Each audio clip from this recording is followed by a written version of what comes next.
오늘 성찬 예식을 앞두고 고린도전서 성찬에 대한 말씀을 본문을 함께 나누고자 합니다. 우리가 지난주에 초대교회 참 보면 참 놀랍고 아름다운 귀한 교제와 역사들이 있던 것을 우리가 보고 있는데요.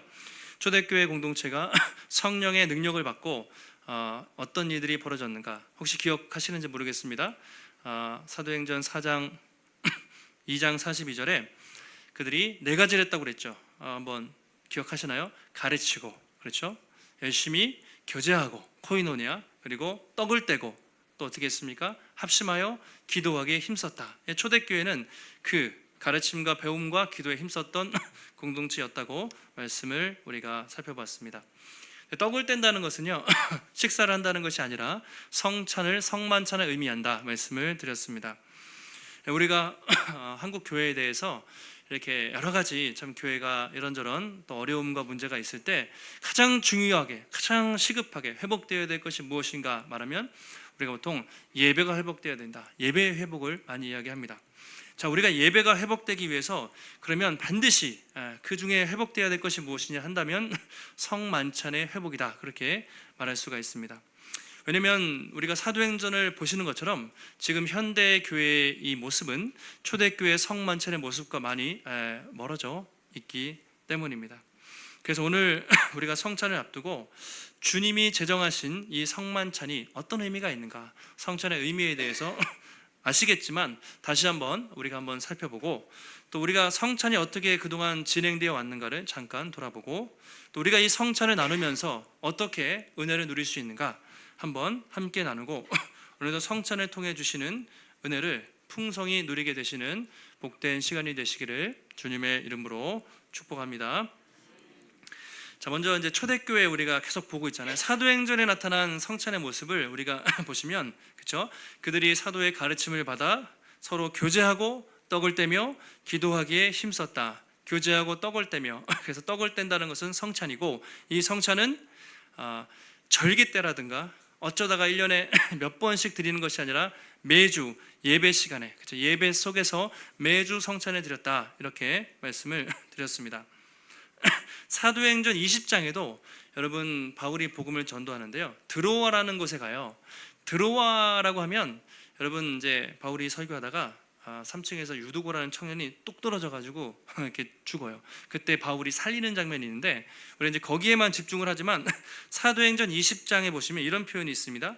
그 주간의 첫날에 우리가 떡을 떼려 하여 모였더니, 자, 예배를 위해서 모였는데 이렇게 표현한 거예요. 그 주간의 첫날에 떡을 떼려 하여 모였다. 그 주간의 첫날은 언제입니까? 안식일 첫날, 안식 후 첫날이니까 주일이잖아요. 일요일, 예수님 부활하신 날. 떡을 떼기 위해서 모였어요. 즉 성찬을 위해서 모였다. 다시 말하면 그들은 주일에 이제 예배를 드렸고, 예배를 드릴 때마다 떡을 떼고 항상 성만찬을 시행했다는 것을 우리가 알 수가 있습니다. 이 초대교회 때부터 지금까지 그렇게 예배를 통해서 항상 성만찬을 나누었는데요. 그러면 성만찬이 언제, 어떻게 어떤 배경 속에서 제정이 되었고, 이것의 진정한 의미가 무엇인가 간단하게 한번 두 가지로 살펴보겠습니다.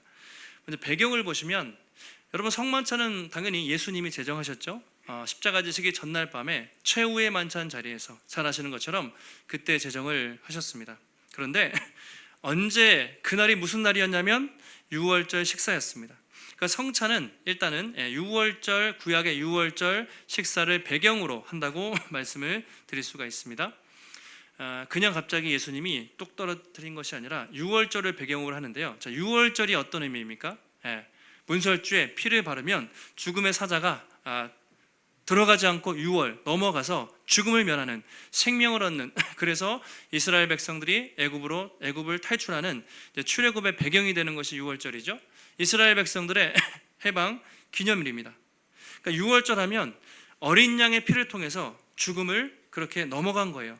어린 양의 피를 통해서 구원을 받았다면 이제 예수님이 6월절에 어린 양으로 오셔서 희생제사를 드리심으로 이제는 우리가 누구든지 그를 믿게 되면 죄 사함을 받게 되는, 그의 십자가로 말미암아 죽으심으로 말미암아 죄 사함을 받게 하는 새로운 시대가 열렸다. 이것을 주님이 보여주시기 위해서 특별히 유월절을 택하신 거죠. 유월절 어린 양으로 오시고 자기가 죽으시고 이제는 제사가 필요 없이 예수를 믿음으로 말미암아 누구든지 구원받게 되는 새로운 시대, 다시 말하면 새 언약의 시대가 열렸다는 것을 기념하기 위해서 유월절 전날에 예수님이 성만찬을 제정을 하신 것입니다. 유월절 식사가 옛 언약 백성들의 식사였다면 이 성만찬은 예수 믿고 구원받은 새 언약 백성들이 누리는 식사다, 그렇게 말씀을 드릴 수가 있습니다. 첫 번째 이 만찬의 의미에 대해서 설명을 드리면 예수님의 십자가를 기념하는 의미가 있겠죠. 잘 아시는 것처럼 마태, 마가, 누가복음, 공간복음이라고 하죠. 같은 관점에서 쓰인 공간복음 항상 후반부에 보시면 예수님이 십자가 지시기 전날 밤에 발도 씻기고 그 다음에 최후의 만찬, 식사도 하시면서 성만찬을 하시는 것을 우리가 잘 알고 있습니다. 오늘 고린도전서 11장을 보시면 바울이 이제 편지를 쓰면서 성찬에 대해서 이렇게 말하고 있습니다. 11장 23절 같이 한번 읽겠습니다. 내가 너희에게 전한 것은 주께 받은 것이니 곧 주 예수께서 잡히시던 밤에 떡을 가지사. 자, 내가 전한 것은 이 성찬인데요, 이것은 주께 받은 것이라 말하죠. 예수님께 받은 것이에요. 바울이 내가 제정한 것이 아니라 예수님께 받은 것인데 성찬의 기원은 분명히 예수 그리스도께 있는 것이죠. 예수님께서 잡히시던 밤에 떡을 가지사, 이렇게 성찬을 시행을 하셨습니다. 그래서 성만찬은 주의 만찬이라고도 말합니다. 주님이 제정하셨기 때문에 성찬 또는 주의 만찬이라고도 표현하는데요, 어떤 의미가 있냐면 24절과 5절에 보시면 이렇게 말하고 있습니다. 축사하시고 떼어 이르시되 이것은 너희를 위하는 내 몸이니, 이것은 떡을 말하겠죠. 이 떡은 너희를 위하는 내 몸이니 이것을 행하여 나를 기념하라 하시고, 25절에 식후에 또한 그와 같이 잔, 포도주죠, 잔을 가지고 이르시되 이 잔은 내 피로 세운 새 언약이니 이것을 행하여 마실 때마다 나를 기념하라 하셨으니. 자, 이 24절과 5절에 보면 첫 번째 성만찬의 가장 중요한 의미는 무엇입니까? 기념하는 것이죠. 기념하는 것입니다. 예수님의 살과 예수님의 피를 기념하는 것이 성만찬의 가장 중요한 의미가 되겠습니다. 떡을 통해서 예수님의 몸을 기념하는 것이고 포도주를 마시면서 그의 피를 우리가 기념을 하는 것입니다. 그리고 언제까지요? 주님 올 때까지, 다시 오실 때까지 이것을 하라고 명령을 하셨어요. 그래서 우리 개신교는 이 세례와 성찬, 이 두 가지를 우리가 거룩한 예식, 성례라고 말하죠. 이 두 가지 성례를 지금까지 2000년 역사 속에서 계속해서 지켜오고 있습니다. 고린도전서 10장에서도 바울이 우상에 대한 제물을 얘기하다가 성찬에 대한 이런 언급을 합니다. 중요한 말씀인데요, 우리가 축복하는 바 축복의 잔은 그리스도의 피에 참여함이 아니며 우리가 떼는 떡은 그리스도의 몸에 참여함이 아니냐, 그렇게 말하고 있습니다. 축복의 잔, 피가 되겠죠. 이것은 포도주 잔은 그리스도의 피에 참여함이 아니냐. 여기도 참여하다라는 말이 두 번 나오고 있습니다. 참여하다는 말이요, 언어로 보면 여러분 잘 아시는 코이노니아라는 표현입니다. 잘 아시죠? 많이 말씀을 드렸는데 연합하다, 하나되다. 그래서 이 성만찬의 중요한 의미는 우리가 이 포도주 잔을 마시면서 그리스도와 피를 연합하는 거예요. 그리고 떡을 먹으면서 예수님의 몸과 연합을 하는 것입니다. 우리가 흔히 성도들과 교제한다 이럴 때 코이노니아를 쓰잖아요. 그런데 성찬에서 중요한 것은 떡과 잔을 마시면서 그의 살과 피를 먹고 마시는 거예요. 과거에 초대교회에서 오해했던 게, 초대교회 예수 안 믿는 사람들이 저 사람들은 식인종이다, 사람의 살과 피를 먹는다, 그런 루머도 있었잖아요. 그런데 영적 의미죠. 영적으로 예수님의 살과 피를 먹고 마심으로 그리스도와 한 몸을 이룬다, 그리스도와 연합한다는 아주 중요한 의미가 있습니다. 그러니까 이것은 먹고 마시는 것으로 끝나는 게 아니라 상징이죠.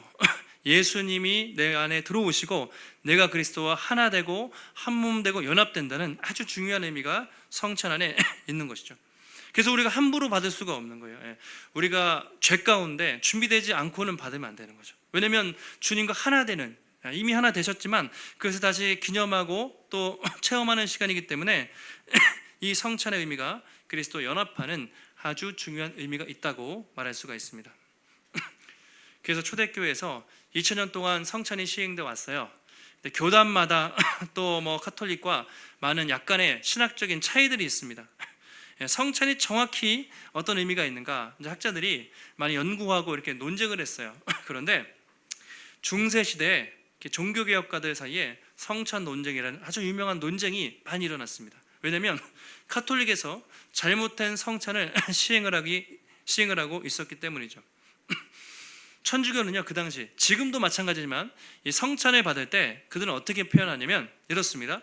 성찬을 할 때 떡과 이 포도주가 예수님의 살과 피로 실제로 변한다, 이렇게 그들은 지금도 받아들여요. 화채설이라고 하는데요, 성찬에 대해서 한번 띄워주시면 여러 가지 견해들이 있어요. 근데 이게 어떤 의미가 있는지는 잘 모르셔도 되는데 그런 논쟁 속에서 온 거예요. 화채설, 변화가 돼요.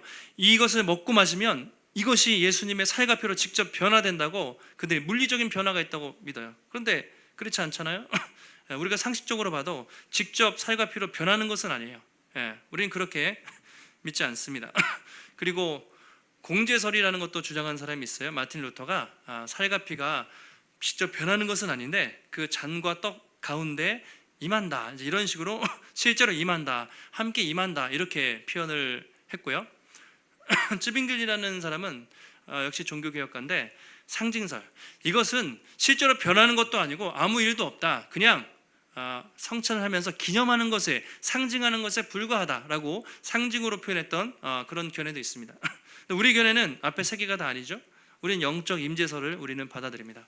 칼빈이 뭐라고 했냐면 성찬은 우리가 성찬을 드릴 때 그리스도께서 이곳에 영적으로 임재하신다, 우리는 그렇게 받아들이고 있습니다. 단순히 과거에 대한 기념하는 행사가 아니에요. 그리고 이것을 받을 때 신비하게 뭐가 변화된다, 우리는 그렇게 받아들이지는 않습니다. 그러나 우리가 이 성찬을 믿음으로 받을 때 성령께서 우리에게 역사하셔서 예수 그리스도께서 우리 안에 임재하시고 우리가 그 풍성한 은혜를 누리는 것이 바로 성찬이다. 우리는 영적 임재를 우리는 믿고 받아들이고 있습니다.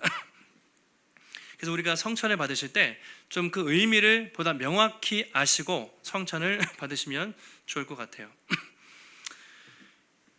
너무 이렇게 이상하게 신비하게 그냥 이 자체가 무슨 능력이 있는 것도 아니고요, 그냥 기념하는 것도 아니라 성찬을 통해서 예수 그리스도의 임재를 경험하는 그런 귀한 예식으로 우리가 생각을 할 수가 있습니다. 그래서 학자들은 성찬식을 뭐라고 표현했냐면 보이는 말씀이라고 표현했어요. 한번 따라해 보실까요? 보이는 말씀. 성찬을 눈으로 직접 보이는 말씀이래요. 여러분 보통 예배를 드릴 때 설교를 들으시잖아요. 보이지 않고 들으시죠? 귀로 들으시죠? 그러면 이제 수동적이잖아요. 듣기만 하니까. 그러면 때로는 졸릴 때 피곤하기도 하고 막 말씀이 잘 안 들리기도 하고 그럴 수도 있어요. 왜냐면 수동적으로 들으니까. 그래서 옛날에 예배를 본다, 그런 표현도 있었는데 상당히 수동적이죠. 근데 초대교회는 설교만 중요한 것이 아니라 성찬도 동일하게 중요했어요. 성찬을 통해서 보이는 말씀이에요. 그래서 이렇게 떡과 잔을 여러분 가지시면서 이것을 눈으로 보시죠, 냄새를 맡으시죠, 그리고 먹고 마시는 가운데 보이는 말씀을 직접 체험하고 경험하는 거예요. 그게 성찬의 의미죠. 여러분 성찬식 하신다고 하니까 조금이라도 더 기도하셨죠? 한 주간에 부담이 되시죠? 뭔가 설교 듣는 것과 우리가 성찬을 한다고 하면 보이는 말씀이기 때문에 우리가 이것을 통해서 오감으로 예수 그리스도를 더 깊이 체험하고 경험하는 예식이 성찬식이다라고 말씀을 드릴 수가 있습니다.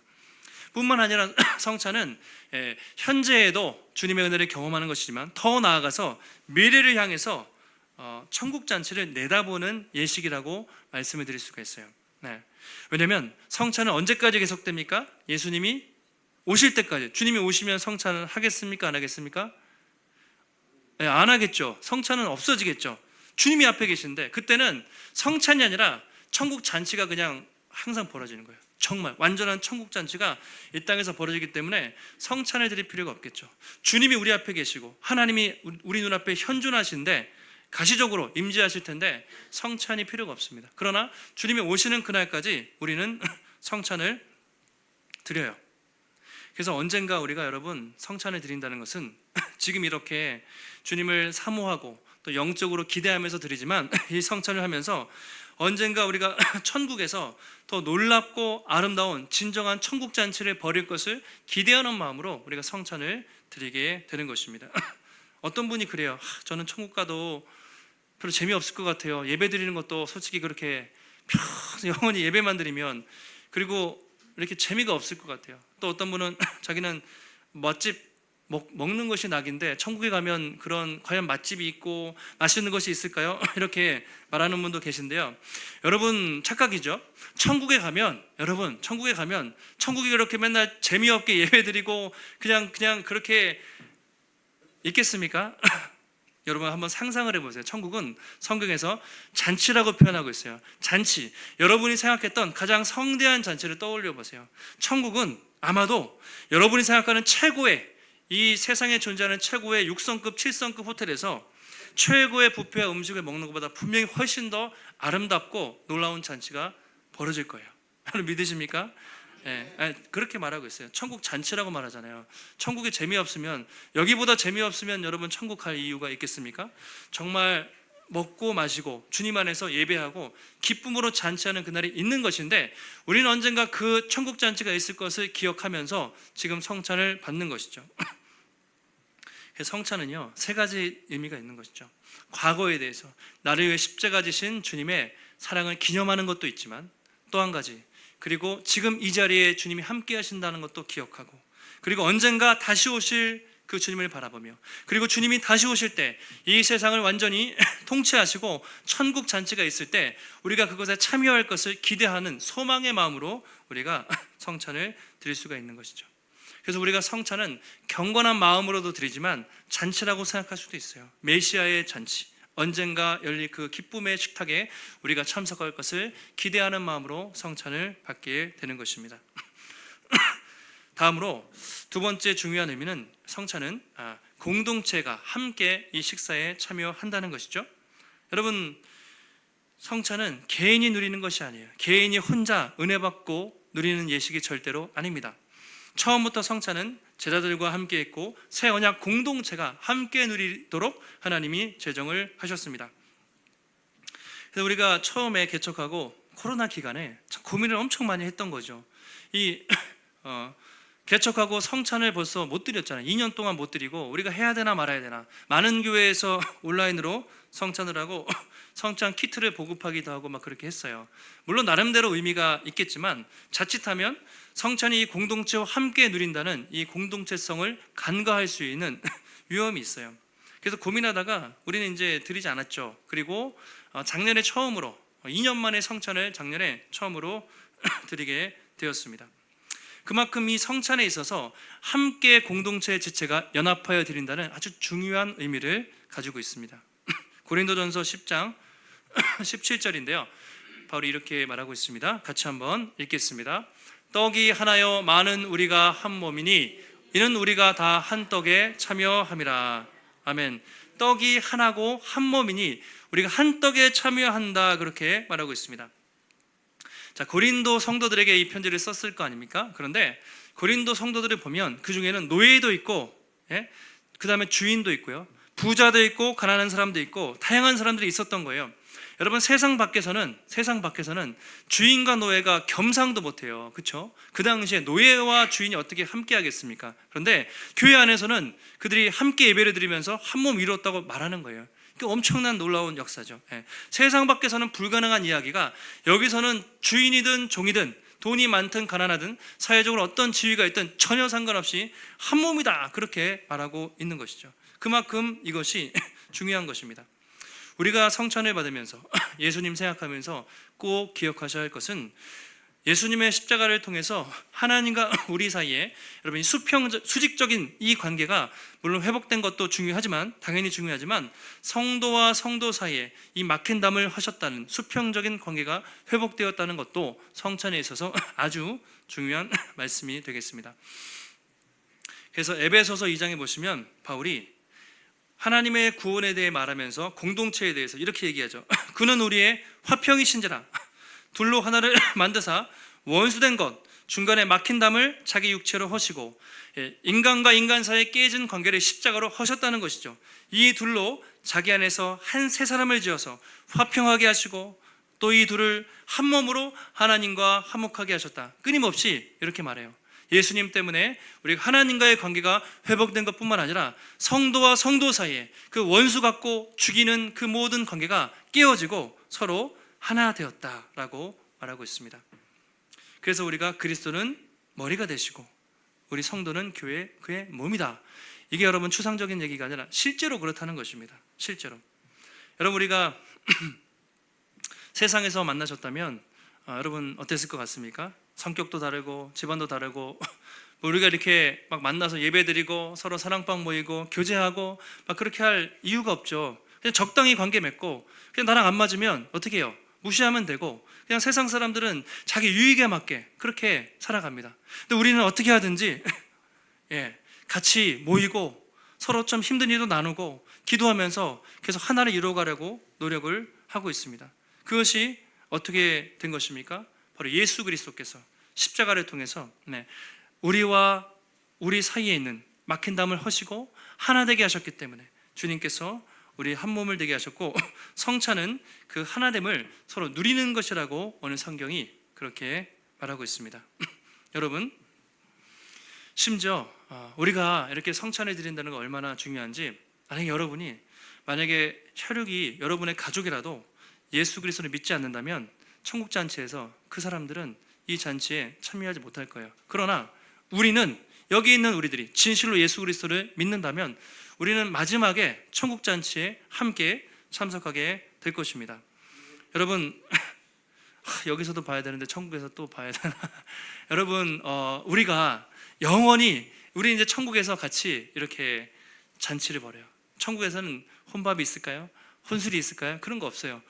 주의 공동체와 함께 영원토록 기뻐하면서 하나님을 찬양하면서 지체들과 함께 영원히 천국의 잔치를 누린다고 성경은 말하고 있습니다. 그래서 오늘 우리가 성찬을 나누는 것은 여러분 천국 잔치의 예고편이라고 생각하면 돼요. 그 마음으로 드시면 돼요. 하나님께서 내 죄를 용서해 주신 것과 우리가 서로 한 몸 이뤘다는 것을 기억하면서 언젠가 천국에서 정말 기뻐하면서 찬양하면서 잔치할 그것을 미리 기억하는 예고편이라 그런 마음으로 성찬을 받으시면 좋겠습니다. 그래서 초대교회는요 떡을 안 잘랐어요. 지금은 잘라 드리잖아요. 편의상. 그런데 초대교회는 진짜 떡 하나로 했어요. 빵이나 떡 하나로 계속 나와서 하나씩 떼어가면서 한 몸인데 떼었기 때문에 하나라는 것을, 포도주도 그렇게 잔해하지 않았습니다. 이건 현대 교회가 좀 편의상 이렇게 한 것이고 그냥 포도주 통에다가 집례자가 나눠주면서 정말 우리는 하나의 포도주, 하나의 피로 하나 된 공동체라는 것을 그렇게 생각하면서 그렇게 나누었던 것이죠. 그래서 아까 저희가 10시 일부 예배 때는 많지 않아서 앞에 나와서 했어요. 잘라놨지만 앞에 나와서 직접 본인이 받아가면서 우리가 한 몸을 이루고 한 피를 마셨다는 것을 기념하는 시간을 가졌습니다.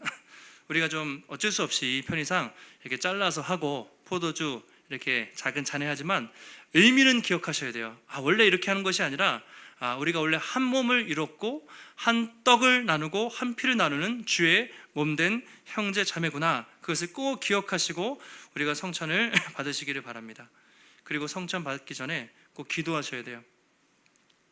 성찬에 앞서서 떠오르는 사람이 있다면, 내가 용서하지 못한 사람이 있다면, 아니면 내가 용서를 구해야 되는 사람이 있을 수도 있어요. 내가 그에게 용서를 구해야 될 수도 있습니다. 어쨌든 간에 이 말씀 앞에서 성찬을 드리면서 내 마음속에 걸리거나 여러분 용서하거나 용납해야 될 사람이 있으면 반드시 회개하고 여러분 준비된 마음으로 성찬을 받으시고, 주님 하나 되는 것을 우리가 기억하며 그래도 용납하고 사랑할 수 있는 마음을 달라고 우리가 기도를 해야 하는 것입니다. 마지막 결론입니다. 바울이 성찬을 받을 때 이렇게 주의사항에 대해서 이렇게 말하죠. 그러므로 누구든지 주의 떡이나 잔을 합당하지 않게 먹고 마시는 자는 주의 몸과 피에 대해서 죄를 짓는 것이라, 이렇게 얘기해요. 누구든지 이 떡이나 잔을 합당하지 않게 먹고 마시면요, 이게 은혜가 되는 것이 아니라 독이 되어 죄를 짓는 거예요. 그러니까 제가 계속 준비된 마음으로 우리가 성찬을 그냥 형식적으로 받는 것이 아니라 주님과 연합하는 것인데, 여러분 우리가 얼마나 준비된 마음으로 경건하게 이 성찬을 받아야 하겠습니까? 마지막 28절과 29절 같이 한번 읽겠습니다. 사람이 자기를 살피고 그 후에야 이 떡을 먹고 이 잔을 마실지니 주의 몸을 분별하지 못하고 먹고 마시는 자는 자기의 죄를 먹고 마시는 것이니라. 아멘. 어떻게 하라고요? 자기를 살피고, 철저히 살피고 돌아보는 것이죠. 이 떡을 먹고 잔을 마시지니, 그렇지 않으면요 어떻습니까? 죄를 먹고 마신대요.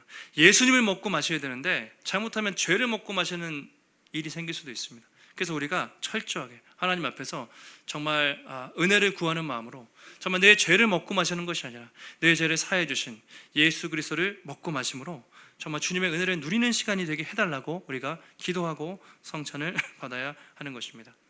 오늘 성찬을 받기에 앞서서 자신을 여러분 철저히 한번 살펴보시는 시간이 되시면 좋겠습니다.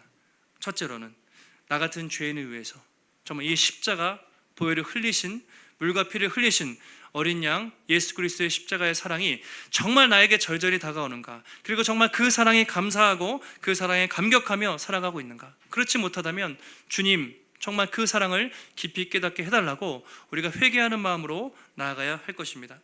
두 번째는 성찬을 통해서 주님의 살과 피를 먹는 것이죠. 그러면서 우리가 그리스도와 연합되는 것인데, 이제는 더 이상 나를 위해 살지 않고 나를 위해 십자가 되신 주님을 위해서 살겠습니다, 결단하는 시간이 되면 좋겠습니다. 마지막으로 이 성찬은 혼자 드리는 것이 아니에요. 공동체와 함께 드리는 것입니다. 우리가 주 안에서 한 몸 이루었다는 것을 여러분 꼭 기억하시고 서로 사랑하고 또 품고 용납하고 헌신하기에 힘쓰기를 결단해야 할 것입니다. 여러분, 이 성찬은 주님이 다시 오시는 그날까지 우리에게, 교회에게 허락하신 너무나 아름답고 귀한 예식입니다. 마라나타 아멘 주 예수여 오시옵소서. 늘 초대교회 성도들은 그런 마음으로 주님을 기다리며 늘 떡을 떼면서 주님의 오심을 기다렸습니다. 우리는 언젠가 주님 오실 때 메시아의 잔치에서 정말 영광스럽게 그 떡을 뗄 것입니다. 그때까지 우리는 기쁨으로 이 예식에 동참하는 것이죠. 오늘도 주님 앞에 겸손한 마음으로, 경건한 마음으로 이 성찬을 받으실 때 성령께서 여러분 각 사람에게 충만히 임하셔서 주님의 그 사랑과 그 은혜를 더 깊이 깨달아 알아가게 하시고, 우리가 서로 한 몸 됐다는 것을 여러분 기억하며 서로 사랑으로 섬기며 또 희생하며 용서하고 용납하며 아름다운 공동체를 이루어가는 우리 복된 성도님들이 되시기를 예수님의 이름으로 축원합니다.